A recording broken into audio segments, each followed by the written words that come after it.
Private markets have historically been the exclusive domain of large institutions and family offices, but that's changing. And here to talk with me about this is Tony Davidow, author of Goals-Based Investing. Tony, welcome.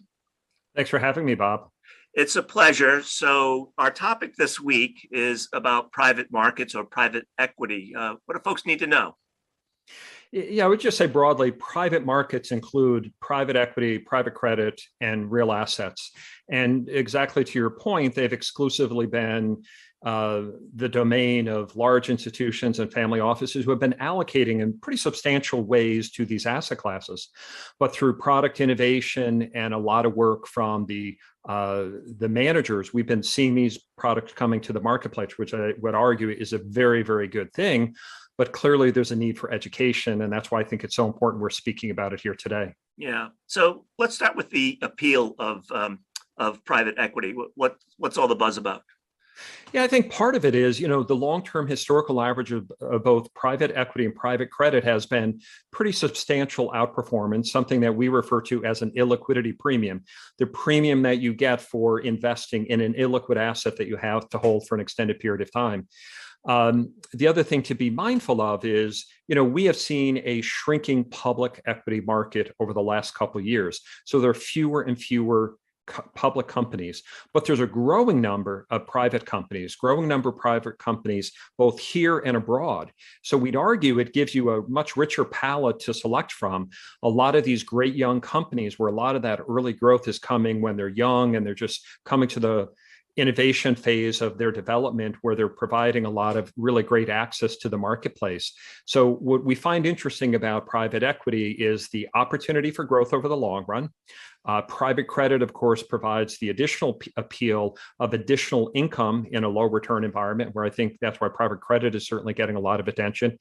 And then real assets provide both return, income, and this inflation kicker, something that we haven't spoken a lot about recently. But for folks like you and I, we remember the corrosive impact of inflation. So private markets broadly really help solve for an advisor's playbook, help them provide different tools to help clients achieve their goals over the long run.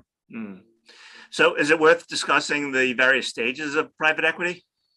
It really is. And I think that it would be a mistake to view all private equity as being part of the same stage or having the same sort of outcomes. So I think it's important to understand that stages are probably the most logical way of starting to think about them. The early stage of private equity, venture capital, are young companies. This is a company with an idea. They likely aren't profitable, but they're trying to bring something to the marketplace that is innovative.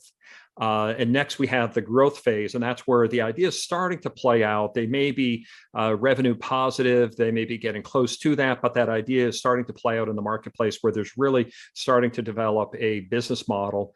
And then, of course, you have buyout, which is the latter stage. And that's often when a company is going through some sort of reorganization and a private equity firm comes in, buys them, takes them private, restructures them, reorganizes them. Then they often reemerge as a public company. But I think what's important to realize is there are different stages and there are different risk return characteristics of all of those. I think for many of us, we think of when a company goes public, the IPO is the culmination of the American dream, right? You see them ring the bell and it's the Google and it's the Apple and how exciting it is. But also you think of the early investors in those companies who put up capital who are handsomely rewarded when the IPO occurs. And I think that's what most of us think of when we think of IPOs. But I think it's important to think about the various stages along the way. Yeah.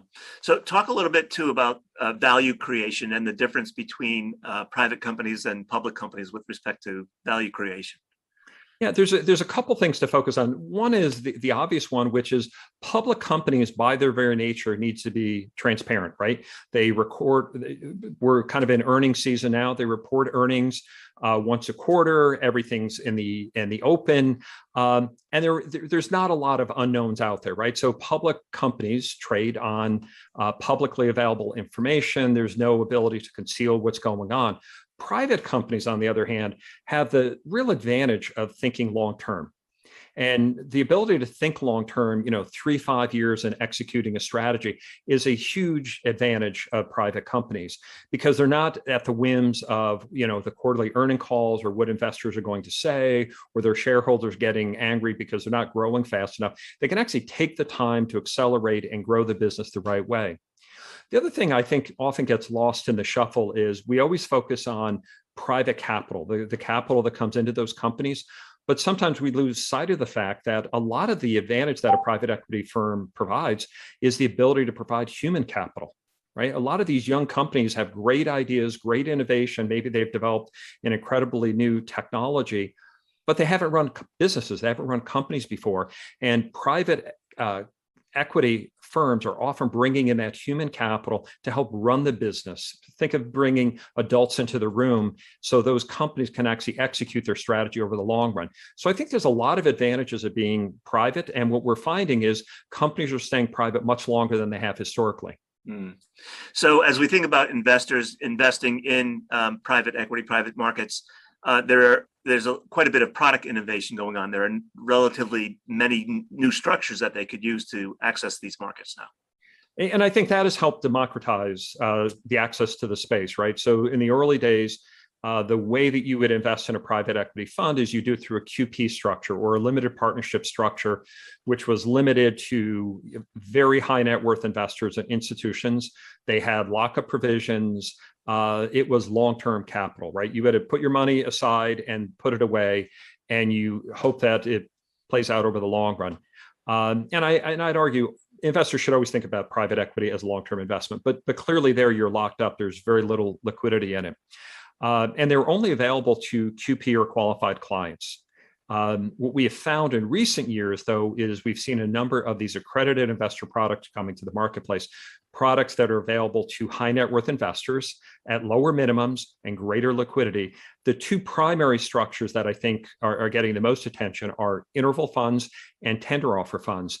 And the advantage that those structures have is lower minimums. They deliver 1099 versus K1 tax reporting. They have less restrictive liquidity provisions, although again, I think investors should think of them as long-term investments. But the advantage that we're seeing today is those strategies are also being managed by some of the premier private equity managers in the space. So you're not getting a watered-down version, which is sometimes what we've seen with product innovation. You're actually seeing some of the biggest players in the market bring products to the markets like the KKRs and the Hamilton Lanes and the Blackstones. So you're getting premier access to the top managers in the country in a favorable structure for high net worth investors, accredited investor products. Right.